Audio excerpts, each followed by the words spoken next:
rewatched the whole Lord of the Rings series and the extended edition, and thought about the relationship to awakening, spirituality, and moksha, theosis, nirvana, all those words, awakening. How does it relate? How does the Lord of the Rings series relate to that? And I think there are at least some parallels, I hope. The one that comes across first, for me at least, is Gandalf, in a way. He's both in that he's sort of not anomaly, but this will be spoilers here too if you haven't seen those movies or read those books. So he, at one point, he dies, and he comes back. He is Gandalf Grey, and he fights a Balrog, and sort of dies. And he even speaks about going through sort of, one could interpret it as something like that, either like a psychedelic experience or just an awakening experience. But he's seeing the universe. I don't remember what he said exactly, but it was they both show it, and he's talking about a sort of awakening experience, I would say. And when he comes back, he has trouble even remembering himself. He at one point says, when he meet up with some from the fellowship, some of the people who he have hung out with, he says that, yeah, Gandalf Grey, that's what they used to call me. So he speaks about himself in third person, which is also something. And he refers to him as another name. So now he is Gandalf White. And that's also what it says. I'm Gandalf White. And he has evolved through that experience, through dying. And of course, dying is a part of the spiritual awakening process. It is dying, basically. Nirvana means cessation, which is dying or ending, or however you want to think about it. So Gandalf Grey, nirvanad as a verb. He went through a cessation, and his life was ended. But he was brought back, I think, actually from the lore. I'm not too well versed in the lore, but as I understand it, I think I heard Asmongold or some streamers say that this was one of the times in which the sort of god of Middle Earth, or of the Lord of the Rings god, interfered with the workings of the the happenings there, when he brought Gandalf Grey back as then Gandalf White. So it was also like a divine intervention, which also is sort of interesting. He had more work to do. So back to the dying. That is, of course, what happens when people go through a spiritual awakening. It's not the death of the person, or it is the death of the person. It is the death of the, not personality, but death of the sort of persona, maybe we should say, the egoic structure, the ego structure, or from the outside, nothing really happens. The same with Gandalf, I'd say. He looks the same. He's a bit more white. he shines a bit more, and he's a bit more powerful. Maybe much more so even. He's even more powerful than Saruman, it seems. Maybe even as powerful as, almost as Saruman. Yeah, whatever. He's more powerful. And he have this also, you could say, spiritual, he has the foresight of the world. I mean, he can, Aragorn, another character in the series, asks him about another character in the series. So, I mean, this doesn't make any sense, or isn't really interesting if you haven't watched it or read it, but there's a guy called Frodo who is carrying a ring with him, and they're worried that he may have, fallen to the dark forces, or because other people are trying to find him. Anyway, and he's out on a mission, on a quest with his friend, and Gandalf is sort of worried or wonder about it, and Aragorn asks him, what does your heart tell you about Frodo? Is he alive? Is he still going? And Gandalf looks inside of himself and he says, yes, he is alive. He's sort of doing sort of well. And that is also just, it's nothing special in particular, maybe, but it's a way of understanding and experiencing the world through intuition. And, what does your heart tell you? It's not what does your mind tell you, because even though he was, at that time, maybe he was, I don't remember, Gandalf Grey again. Well, anyway, his mind was, filling him up with these worrisome thoughts.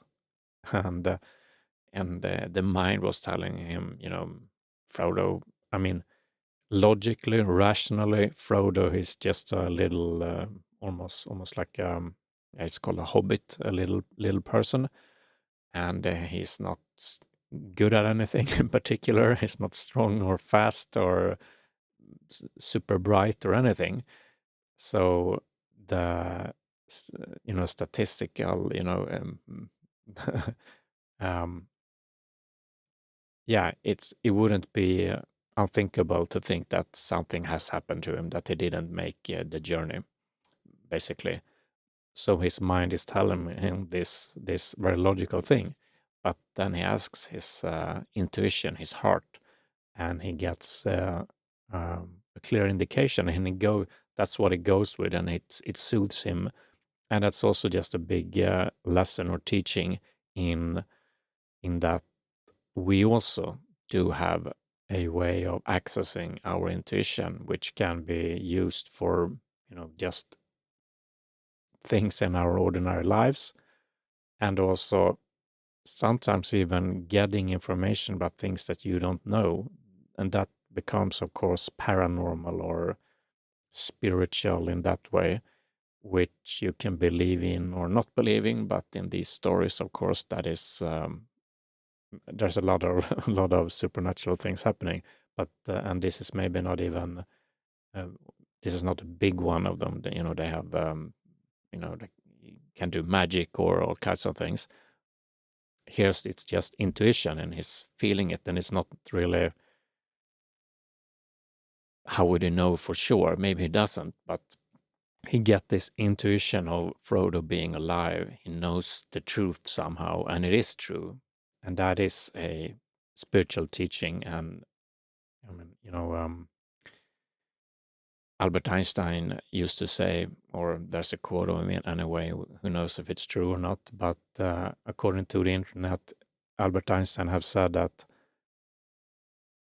the master is the intuition, basically. This is really paraphrasing it in a bad way, but he's saying basically that we have the rational mind, the logical mind, which gave Gandalf the worrisome thoughts about Frodo, about the guy carrying the ring, falling into darkness or whatever. That's the rational mind, the thinking mind, the problem solver sort of. And then there's the master, he says, and that's intuition. Intuition is what should be guiding us in the end. The rational mind should only be a servant that we can use for things, we can think about things, but in the end, we should, of course, gain all the information that we need.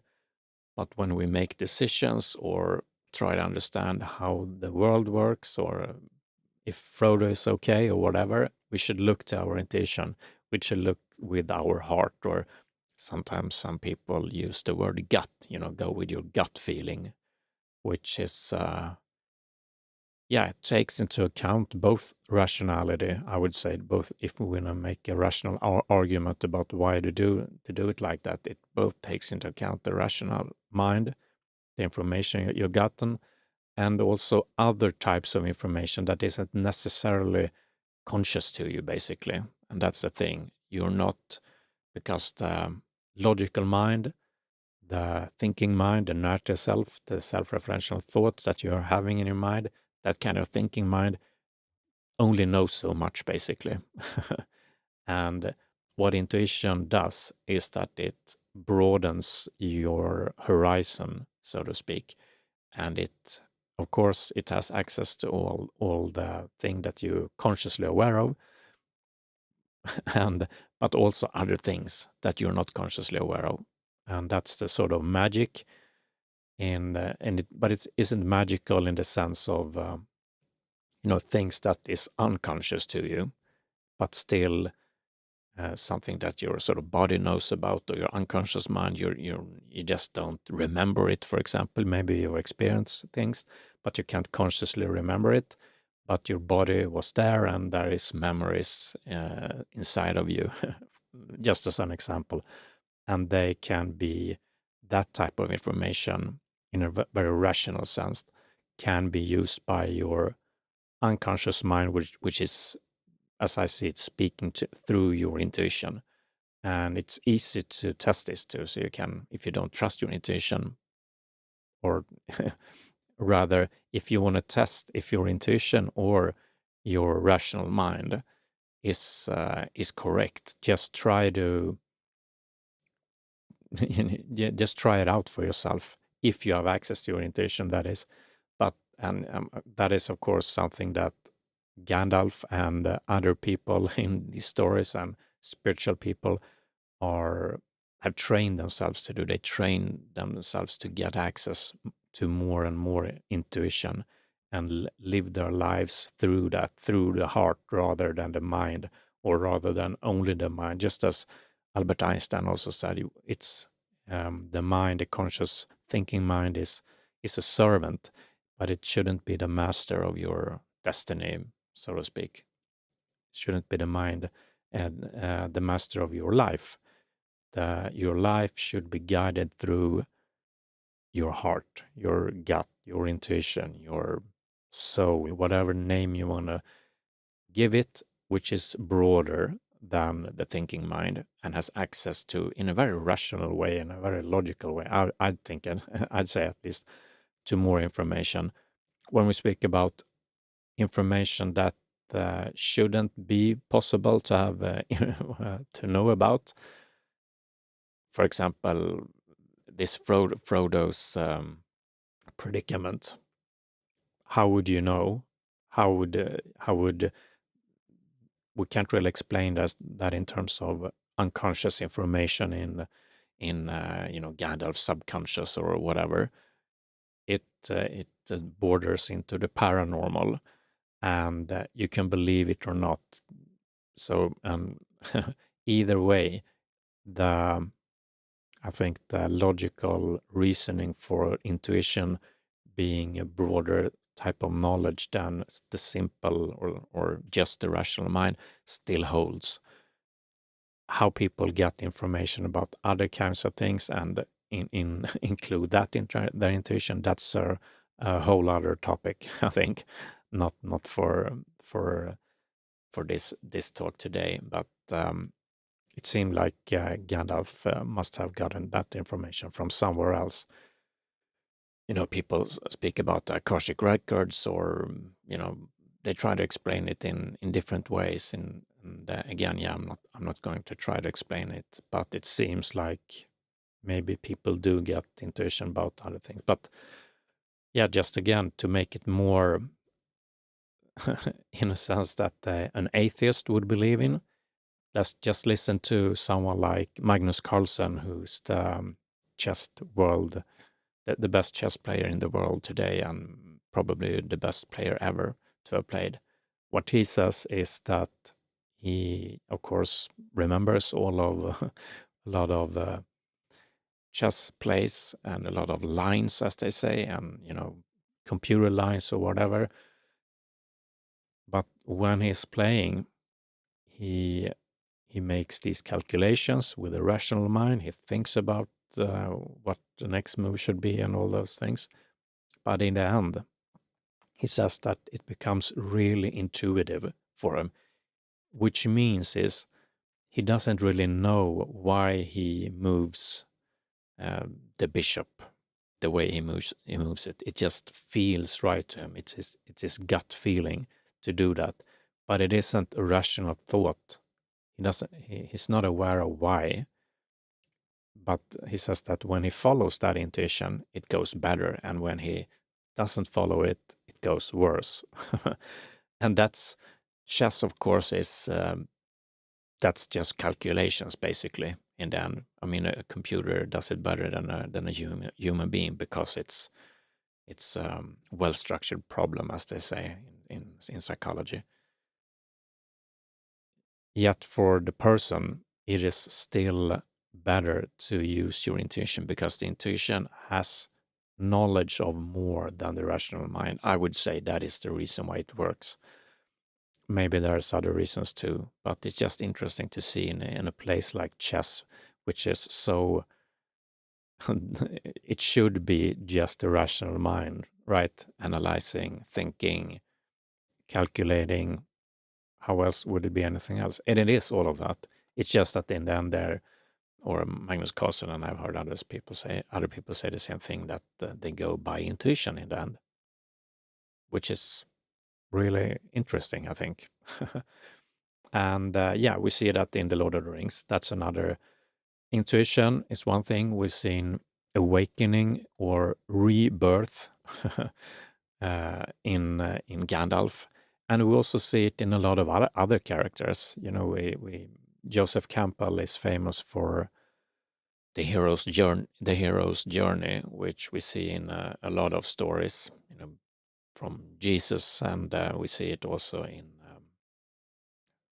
the Star Wars movies. Apparently, I think I've heard that he was influenced by it. Not sure. At least I think George Lucas and Joseph Campbell were friends somehow. Either way, we see it in almost all these stories. These stories like Superman or whatever. And we see it in Lord of the Rings too, which is in some ways spiritual story, because we have a guy, if we take Aragorn, who is he is a ranger or an outcast in some ways, but he comes from a bloodline or a lineage which from kings. But he doesn't want to be that king, and this is really yeah. It is often the case that a lot of these heroes, they're not out there to become heroes. They're not out there to become famous. That is not the hero's journey, that we have someone who wants to be famous or wants to be a hero. I think even the word hero derives from the word zero, which means, zero. It's and servant. A person is a servant to something greater than themselves. And this again ties back to intuition, because if your mind has an idea about, even becoming famous or something else, a deeper knowing inside of you can also be guiding you into something that you don't even understand. That's why they speak about what is it they speak about? The cloud of unknowing in the Christian mystical tradition, and they have different words for it in other traditions. This don't know mind in Zen Buddhism, where we don't know, but we are guided, or we are just acting. We are going by intuition.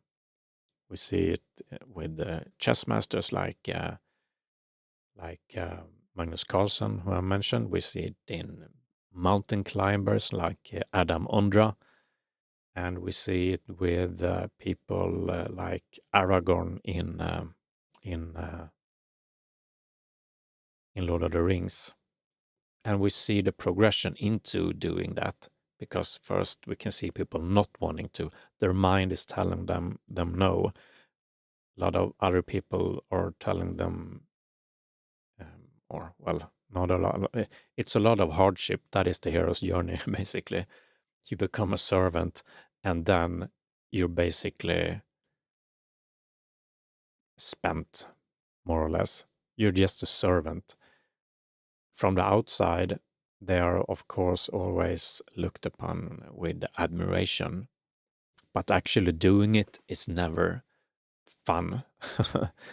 If we see those people, if we take Frodo too, for example, he's also going through a sort of hero's journey. He's just an average hobbit, as they say, just an average guy, and he got this ring that he has to take to Mordor, which is where the evil Sauron is, and it's a really tough road to travel there. And he goes through a lot of hardship, basically. He almost dies all the time, and bearing this ring is hard on him, basically. It drains him emotionally, psychologically. He gets hurt, he gets stabbed, and he goes through sort of well, he, in a way, I wouldn't say that he find himself, but he comes out of the other side as a hero. Yet he is spent. He is the hero. He manages with a mission, and then he's spent. And he also goes to, in the end of the movie, to the other shore, so to speak. He also, in a way, dies. He goes on a boat with some elves, and also Gandalf. He's also moving away, and that's also just a big, I think, a huge lesson with dying, basically, which is not about awakening, but life itself. We all die, and realizing that and living a life in which we are aware of our own death is something that many of these spiritual traditions teach us. We should be aware of our death. We should have it at the cusp of our lips. I don't know if that's the way to say it, but we should have it present before us. And we should even, just like Gandalf did, die. He actually literally physically died, but we should we should go through a spiritual death or transfiguration, so that we become who we are supposed to be. That is the teachings of these traditions. That is the teaching of the hero's journey. And it's not to become like a hero, a literal hero, of course. It's just living your own life. It's living the way, a way in accordance with, your own heart, basically. Your own sense of right and wrong, your own sense of living a loving life, being a loving force, being a good, good, compassionate person, and and sometimes courageous. Being a loving person and being true to yourself is courageous. Doesn't matter if you're, just staying at home, being true to yourself, or if you're on a quest with a ring in your pocket to Mount Doom, to Mordor. It's the same thing, basically. You're being true. You're being true to yourself. Frodo accepted that no one even forced him to do it. He just knew within himself that I have to do this, even though he wasn't, on paper. He was sort of the last person to do it. Everyone else involved in like they had a round table with they gathered a lot of warriors, and everyone on paper was a better person than him to carry the ring, because they were stronger, they had more experience, they knew where the place was, and all those things. Yet he felt his own intuition, or whatever it was that made him speak up like, I'm gonna do it, I will do it. And everybody else around him also, most of them at least, knew that too, and they supported him in doing that. So that's also a wonderful thing that people do get when they follow their intuition. They get people that are against them. Jesus had that, but for many people, also they also get people who are on board with their. At least Jesus had 12 people, 12 persons, at least for a while. And there were a few women that actually kept being his followers, even when he went through the hardships. But either way, like the African proverb, a friend of truth has no friends. If you want to follow the path of truth, you can't choose those things. If you end up like Jesus, or if you end up like Frodo, yeah, most people, it seems like in the end, they don't end up in what you would say a good place, but it is still a good place because they have been true to themselves. When you're not true to yourself, if you do not do like Jesus, I don't know why I'm mentioning Jesus all the time, but I love the quote, if you bring forth that which is within you, what you bring forth will save you. And if you do not bring forth that which is within you, what you do not bring forth will destroy you. So you will be destroyed either way, though, or either way, right? If you don't bring forth that which is within you, if you would have been Frodo, who didn't step up, and whatever stepping up is for someone else, it could be stepping down, whatever your intuition is telling you, if you're not bringing that forth, that in itself will destroy you. I mean, not today, not tomorrow, but over time, your life will be spent doing nothing. Not being who you are, not being true to yourself, and that is of course fine. If that is who you want to be, if that is the life you want to live, that is fine. Everyone is, in their right to live the life that they want to live, unless, as long as they don't hurt other people. You can live a life where you're not following your intuition, when you're not being true to yourself. It just doesn't seem to be the way that most people enjoy living. Yet, living a life where you're true to yourself, you're letting go of the sort of rational mind in terms of planning your own life, or dictating or trying to control it, basically. And then you don't have control anyway, of course, but even the illusion of control you start to let go of when you start to live a life from the heart, because the heart isn't saying the same things as your mind is saying. If your mind is saying, I want to be this and I want to do those things, and that's not a good thing, I'm afraid of that. The heart doesn't necessarily listen to any of that. The heart tells Frodo to take the ring to Mordor, which is, not what he would have wanted, for sure. That's like 99.9% death chance on going through that, and it's not a nice trip to that death even. So it's a way, though. So we see. Okay, so I'm gonna end this now, but I just love seeing these movies. I love Lord of the Rings. It's just a great series, I think.